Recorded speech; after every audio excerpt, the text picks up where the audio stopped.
What's up guys? We finally reached the finish line in the race to Infinity War with Thor Ragnarok. It's directed by Taika Waititi and he takes the film in a more comedic, lighthearted direction despite its title alluding to a darker story. After imprisoning Surtur and delaying Ragnarok, Thor returns home to find Loki impersonating Odin. With the help of Doctor Strange, they find Odin only to learn he's dying and their sister Hela is returning to take the throne and rule the realms. Marvel wanted this to be a more comedic film and Taika Waititi accomplishes that, and the film does have a few genuinely funny moments. Thor is a lot more lighthearted here, and even when the situation is serious, he's making jokes and shrugging it off. In a way, these traits really work for the character, but for the story they're trying to tell, not so much. Loki is great as usual and works well in this more comedic role. The Hulk was a nice addition to the film, and it was great seeing him remain the Hulk for most of the film and get to have actual conversations, and it makes you interested to see how they handle the dynamic between he and Banner going forward.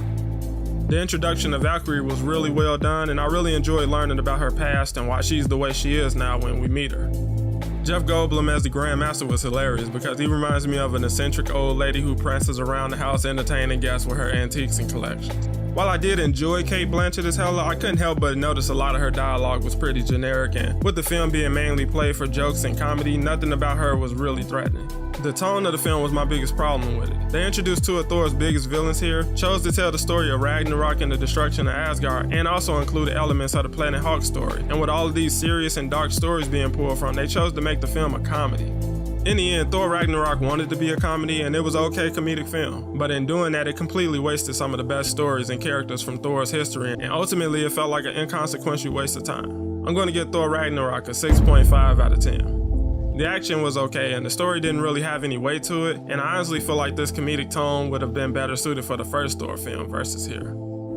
As always, let me know what you guys thought down below and where does this rank for you? Next up, we finally get to discuss my thoughts on Avengers Infinity War, so be sure you don't miss out. Thanks for watching guys, and I'll see you in the next one.